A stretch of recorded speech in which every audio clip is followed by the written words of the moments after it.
सर्वोत्तम प्रदेश उत्तर प्रदेश। यूपी के विकास पर सबसे बड़ी चर्चा, विकास पर संवाद का सबसे बड़ा मंच। सीधे अब आपको लिए चलते हैं आगरा, जहां पर यूपी के विकास पर चर्चा के लिए न्यूज 18 उत्तर प्रदेश उत्तराखंड का सबसे बड़ा मंच सजा हुआ है। केंद्रीय मंत्री एसपी सिंह बघेल इस वक्त मंच पर मौजूद हैं। हो सकता है दूसरों की तुलना में शिक्षा कम हो, लेकिन खानदानी बहुत होते हैं, कृतज्ञ बहुत होते हैं, एहसान बहुत मानते हैं। मुंह खाता है तो लाभार्थी की आंखें झुकती हैं। और 5 लाख प्रति व्यक्ति प्रति साल आयुष्मान में यदि किसी का इलाज होता है तो प्रधानमंत्री जी को आयुष्मान भव कहता है। मैं यहाँ ये भी कहना चाहूंगा कि अभी जब हम चुनाव में जाएंगे, असीम भाई कन्नौज लोकसभा को जब लड़ा रहे होंगे तो कोई न कोई कहेगा, पक्का कहेगा आपको हाथी मार का या साइकिल मार का, कि क्या ये योजनाएं मोदी जी अपने घर से दे रहे हैं। तो आपको कहना पड़ेगा कि परम पूज्य बोधसत्व भारत रत्न बाबा साहब भीमराव अंबेडकर जी के लिखित संविधान के किसी भी अनुच्छेद के किसी भी पेज पर यह नहीं लिखा है कि शौचालय देना केंद्र सरकार का कर्तव्य है और इस्तेमाल करना जनता का अधिकार है। ये योजना है, जैसे 5 किलो गेहूं और चावल देना लिखा हो, या आवास बनाना हो, या बिजली देनी। विकास को लेकर भी हम चर्चा करेंगे बघेल जी। तो मुंह अगर खाता है तो आंखें झुकती हैं। ये मैंडेटरी योजना होती, जो संवैधानिक होती, तो कोई एहसान नहीं है। अगर ये संवैधानिक है तो सबसे बड़ी गलती संविधान को लिखवाने वाले जवाहरलाल नेहरू जी ने कई कार्यकाल में, फिर इंदिरा जी ने, फिर शास्त्री जी ने, इंदिरा जी ने, मोरारजी भाई चरण सिंह जी ने, देवगौड़ा गुजराल ने, वीपी सिंह चंद्रशेखर जी ने बड़ी भारी गलती की है। संविधान का अपमान किया, क्योंकि ये संविधान की लिखी नहीं है, ये मोदी जी के हृदय से निकली हुई योजना है। मैं अक्सर कहा करता हूं, ये योजनाएं क्यों बनी है। मुंशी प्रेमचंद की पूछ की रात एक कहानी है, जिसको डनलप पिलो पे सोने वाले, एसी में रहने वाले, राडो की घड़ी पहनने वाले इसको याद करके रट के 90% नंबर तो ला सकते हैं, लेकिन इसके दर्द और मर्म को वही समझ सकता है जिसने पूस की ठंडी रात एक पिछौरा में काटी हो। मैं तो पिछौरा बोल रहा हूं, राहुल गांधी तो पिछौरा भी नहीं समझ पाएंगे कि पिछौरा कैसे कहते हैं। मोदी जी ने 10 बाई 12 के कमरे में रह के सारे भाई रहे, माँ ने दूसरे के घरों में चौका बर्तन किया है, रेल का कोई टाइम नहीं होता है उसमें चाय बेची है। इसलिए ये कल्याणकारी योजना है। मैं तो पार्लियामेंट में एक दिन बहुत भावुक हो गया था। मैंने कहा, ईश्वर, जब तक डेमोक्रेसी रहे इस देश का प्रधानमंत्री महागरीब को बनाना, लेकिन शर्त एक है, लुटियन जोन में आके उसको अपनी गरीबी याद रहनी चाहिए, क्योंकि लुटियन जोन में आके बहुत जल्दी हम भूलते हैं। तो फिर गरीब कल्याणकारी योजनाएं रहेंगी। तो इस देश का जो सबसे बड़ा धोखा अगर किसी पर्सन ने दिया है इस देश में, और उस समय हम बहुत अशिक्षित थे, वो मिसेज गांधी ने कहा था, गरीबी हटाओ। मेरे गांव के लोगों को, मैं बहुत छोटा था, लेकिन मेरे गांव के लोगों ने ठंड में तापते हुए एक पंचायत की, असीम भाई, और उस पंचायत में कहा, देखो मिसेज गांधी ने कहा है गरीबी हटाओ, यदि गाय बछड़े पे हम पूरा गांव मोहर लगा दें तो गरीबी हट जाएगी। यदि वो गरीबी हट गई होती तो ये 80 करोड़ विरासत में मोदी जी को कौन मिले हैं, जिनको हम 5 किलो गेहूं और चावल निःशुल्क दे रहे हैं। मात्र 12,000 का शौचालय लेने के लिए एमपी एमएलए और प्रधान के घर पर लोग लाइन लगाते हैं। जितने में एलवी का एक पर्स आता है, उतने में प्रधानमंत्री ग्रामीण आवास हम लोग बनाते हैं। जितने में एरा का वॉश बेसिन खाली आता है पैसे वालों के यहाँ, उतने में हम ग्रामीण आवास बनाते हैं और वो खुश होते हैं। क्षेत्र का दौरा करते हुए एक महिला ने कहा, हम आंकड़े कहते हैं कि 4 करोड़ मकान बनाए, 4 करोड़ शौचालय बनाए, लेकिन उसका महत्व क्या है वो कोई हमसे पूछे। बिल्कुल, स्वच्छता को लेकर एक महिला ने मुझे क्षेत्र का दौरा करते हुए रोक करके कहा कि आपको 2 मिनट आपको रुकना पड़ेगा। तो मैं बहुत जल्दी में था। तो आजकल मैं अपनी लोकसभा का सांसद कम हूं, गार्जियन ज्यादा हो गया हूं, क्योंकि धीरे धीरे 6 कार्यकाल में 3 पीढ़ी के टच में आ गया हूं।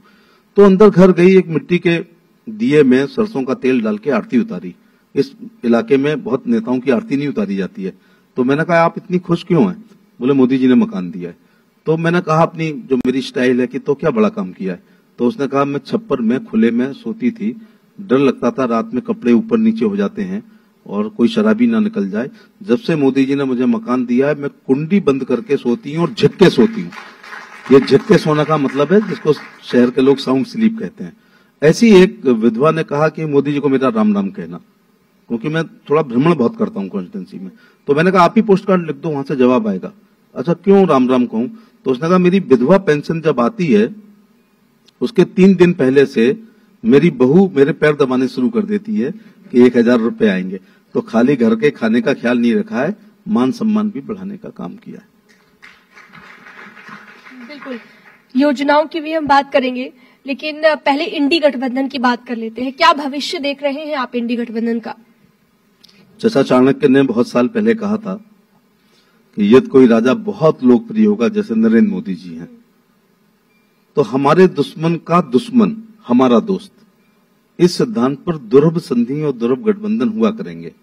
ऐसा ही इंडी एक गठबंधन हो रहा है जिसमें नेतृत्वहीन, सिद्धांत विहीन, केवल मोदी जी की लोकप्रियता से, की सुनामी से या बाढ़ से बचने के लिए एक पेड़ पर एक दूसरे का भक्षण करने वाले जीव जंतु इकट्ठे हैं और प्रतीक्षा कर रहे हैं कि कब ये बाढ़ उतरे और कब हम एक दूसरे को नुकसान पहुंचाएं। तो आप इस इंडी गठबंधन की बात कर रही हैं। आपके जन्म से पहले एक मर्जर हुआ था 1977 में, जिस अपेक्षा, उम्मीद और आकांक्षाओं को लेकर के कांग्रेस के खिलाफ पंडित श्यामा प्रसाद मुखर्जी और दीनदयाल उपाध्याय जी ने जनसंघ बनाया था। दीपक चुनाव चिन्ह था। इंदिरा गांधी की लोकप्रियता कह लो या तानाशाही आपातकाल की, उसके बाद जनसंघ का मर्जर हो गया। बताइए, एक इतनी बड़ी पार्टी मर्जर और पैक्ट में बहुत फर्क है। और दिया बुझा दिया गया, संसोपा प्रसोपा, जनसंघ, सोशलिस्ट पार्टी और संगठन कांग्रेस एक जनता पार्टी बनी जिसके अध्यक्ष चंद्रशेखर जी थे। उसके बावजूद 27 महीने सरकार चली है। ना याद हो तो मैं याद दिला दूं। और एक प्रधानमंत्री फेल हो तो दूसरा बना, मोरारजी भाई और चरण सिंह जी मिला के 27 महीने। फिर गठबंधन हुआ, ये तो मर्जर हुआ था। फिर एक गठबंधन हुआ 1989 में जिसमें वीपी सिंह साहब और चंद्रशेखर मिला के 16 महीने, जिसमें चंद्रशेखर जी के हिस्से में 4 महीने आए। इसके बाद फिर एक गठबंधन हुआ 1996 में देवगौड़ा साहब और गुजराल साहब मिला करके 16 महीने। हम यूपी के संदर्भ में देखें तो बड़ा खतरनाक गठबंधन हुआ था सपा बसपा का 1993 में, लेकिन बहन जी के हिस्से में 4 महीने आए थे और 16 महीने मुलायम सिंह जी के हिस्से में आए थे, तो वो गठबंधन टूटा। हम आखिरी बहुत मजबूत गठबंधन की बात करते हैं। निवर्तमान चुनाव में सपा बसपा का गठबंधन हुआ था और मैं देखिए फिर एक बार स्वीकार करूंगा कि उनमें वोट ट्रांसफर करने की क्षमता है। मैं कह देता हूं, बाकी लोग कह नहीं पाते हैं। और उसके बाद अभी जो इंडी है उसके नेताओं का ना तो यहां कोई एडमायरर है ना वोटर है, लेकिन सपा बसपा साथ में नहीं है। आज सपा बसपा साथ में भी आ जाए तो हमारा डर निकल गया है पिछले चुनाव को लेकर के। अब सैफई परिवार ने हिंदुस्तान के नक्शे को डाइनिंग टेबल पे रखा। वैसे हिंदुस्तान में तो उनका कुछ नहीं है, मान लो, और टॉप 5 सीटें चुनी। ये टॉप 5 हैं, विकास वाली नहीं है जहां यादव और मुस्लिम भाइयों की संख्या ज्यादा है। तो एक साहब आजमगढ़ चले गए जिनका नाम अखिलेश यादव है, स्वर्गीय मुलायम सिंह जी ने मैनपुरी छाटी, अक्षय यादव ने फिरोजाबाद, धर्मेंद्र जी ने बदायूं और सुश्री डिंपल यादव ने कन्नौज। और बहन जी से 1 लाख से लेके 1.25 लाख वोट लेने के बाद भी इनमें से 3 हारे हैं। ममता जी का तो यहां कोई वोट है नहीं है, तो इनमें से डिंपल यादव जी कन्नौज हारी हैं, फिरोजाबाद से अक्षय हारे हैं और बदायूं से धर्मेंद्र यादव हारे हैं। यहां मैं एक बात और पत्रकारों को कहना चाहूंगा कि जब बीएसपी अकेले लड़ती है तो जो वोट पड़ता है, और जब गठबंधन होता है तो वो वोट बढ़ जाता है।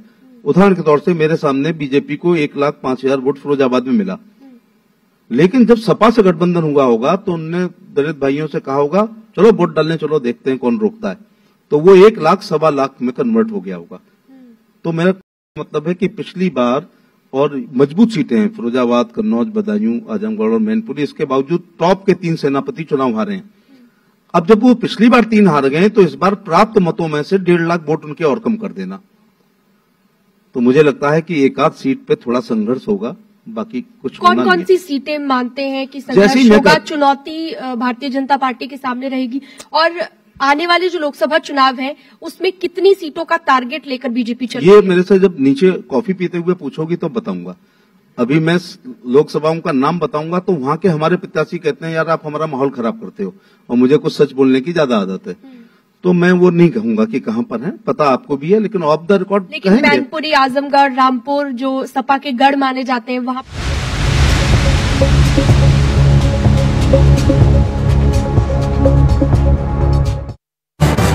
इस न्यूज के सह प्रायोजक। दर्द कैसा भी हो अब नहीं सताएगा गट्टुमल दर्द सुपर पेन रिलीफ के साथ।